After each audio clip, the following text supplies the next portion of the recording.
اعوذ باللہ من الشیطان الرجیم بسم اللہ الرحمن الرحیم رب اشرح لی صدری ویسر لی امری واحلل عقدۃ من لسانی یفقہوا قولی۔ 21 رمضان المبارک، اسلامی تاریخ۔ مدینہ میں حضور صلی اللہ علیہ وسلم کا استقبال۔ قباء میں 14 دن قیام فرما کر رسول اللہ صلی اللہ علیہ وسلم مدینہ طیبہ کے لیے روانہ ہو گئے۔ جب لوگوں کو آپ صلی اللہ علیہ وسلم کے تشریف لانے کا علم ہوا تو خوشی میں سب کے سب باہر نکل آئے اور سڑک کے کنارے کھڑے ہو گئے۔ سارا مدینہ اللہ اکبر کے نعروں سے گونج اٹھا۔ انصار کی بچیاں خوشی کے عالم میں یہ اشعار پڑھ رہی تھیں۔ اس کا مطلب ہے کہ وادی پہاڑ کی گھاٹیوں سے 14ویں کا چاند نکل آیا، لہٰذا جب تک دنیا میں اللہ کے لیے دعوت دینے والا باقی رہے گا اس کا شکر ہم پر واجب رہے گا۔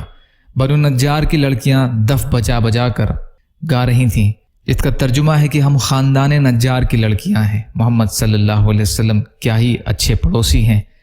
حضرت انس بن مالک رضی اللہ عنہ فرماتے ہیں کہ میں نے کوئی دن اس سے زیادہ حسین اور روشن نہیں دیکھا جس دن رسول اللہ صلی اللہ علیہ وسلم ہمارے یہاں یعنی مدینہ تشریف لائے۔ اللہ کی قدرت، پتھروں میں اللہ کی نشانی۔ اللہ تعالیٰ کی بنائی ہوئی یہ کائنات بڑی رنگ برنگی ہے۔ ہر چیز کو اللہ تعالیٰ نے ایک انوکھے رنگ دیا ہے جس سے اس کی خوبصورتی اور پہچان ہوتی ہے۔ یہاں تک کہ اللہ تعالیٰ نے پتھروں کو بھی ایک ایسا رنگ اور چمک عطا کی ہے جس میں کالے، لال، ہرے اور سفید قسم کے پتھر پیدا کیے ہیں جس کو ہم مختلف طرح سے استعمال کرتے ہیں۔ ذرا غور کیجئے کہ یہ کس کی کاریگری ہے۔ زمین کے نیچے چھپی ہوئی ان پتھروں کی چٹانوں کا یہ رنگ، یہ چمک اور یہ خوبصورتی کس نے دی ہے؟ یقیناً یہ اللہ تعالیٰ کی قدرت ہے جس نے یہ رنگ بھری کائنات بنائی ہے۔ ایک فرض کے بارے میں عورتوں پر روزوں کی قضا کرنا۔ اما عائشہ رضی اللہ عنہا فرماتی ہیں کہ رسول اللہ صلی اللہ علیہ وسلم کے زمانے میں جب ہم لوگوں کو ماہواری آتی اور اس کی وجہ سے نماز روزہ کچھ نہیں کر سکتے تو ہمیں ان دنوں کے قضا روزوں کو رکھنے کا حکم دیا جاتا تھا اور قضا نمازیں پڑھنے کا حکم نہیں دیا جاتا تھا۔ مسلم شریف کی روایت ہے۔ یہ ایک سنت کے بارے میں عطر لگانا سنت ہے۔ اما عائشہ رضی اللہ عنہا سے معلوم کیا گیا کہ رسول اللہ صلی اللہ علیہ وسلم عطر لگایا کرتے تھے۔ انہوں نے فرمایا ہاں، مشک وغیرہ کی عمدہ خوشبو لگایا کرتے تھے۔ نسائی کی روایت ہے۔ ایک اہم عمل کی فضیلت، لیلۃ القدر میں عبادت کرنا۔ رسول اللہ صلی اللہ علیہ وسلم نے فرمایا جو شخص لیلۃ القدر میں ایمان اور ثواب کی نیت سے عبادت کے لیے کھڑا ہوگا تو اس کے اگلے سارے گناہ معاف کر دیے جائیں گے۔ بخاری کی روایت ہے، ابو ہریرہ رضی اللہ عنہ راوی ہیں۔ ایک گناہ کے بارے میں آخرت کے عمل سے دنیا طلب کرنا۔ رسول اللہ صلی اللہ علیہ وسلم نے فرمایا جو شخص آخرت کے کسی عمل سے دنیا چاہتا ہے اس کے چہرے پر پھٹکار ہوتی ہے، اس کا ذکر مٹا دیا جاتا ہے اور اس کا نام دوزخ میں لکھ دیا جاتا ہے۔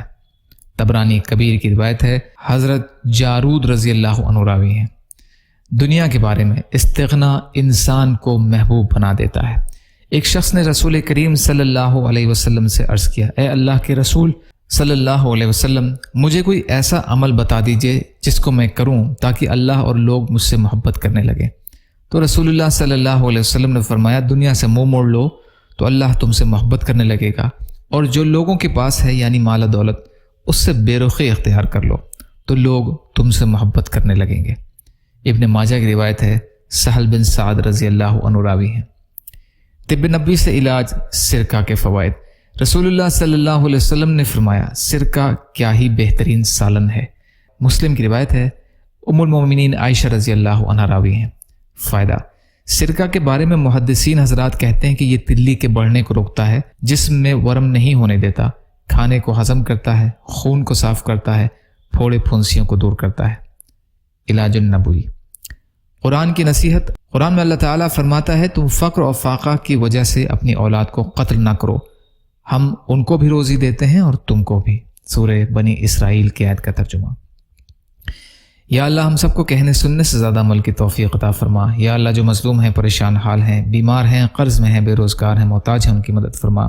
یا اللہ رمضان کریم کا حق ادا کرنے والا بنا، صبر شکر اور اچھی طرح عبادت کرنے والا بنا۔ اپنے حلال میں سے دیجیے، اپنے حرام سے بچائیے، اپنے غیر سے بے نیاز کر دیجیے۔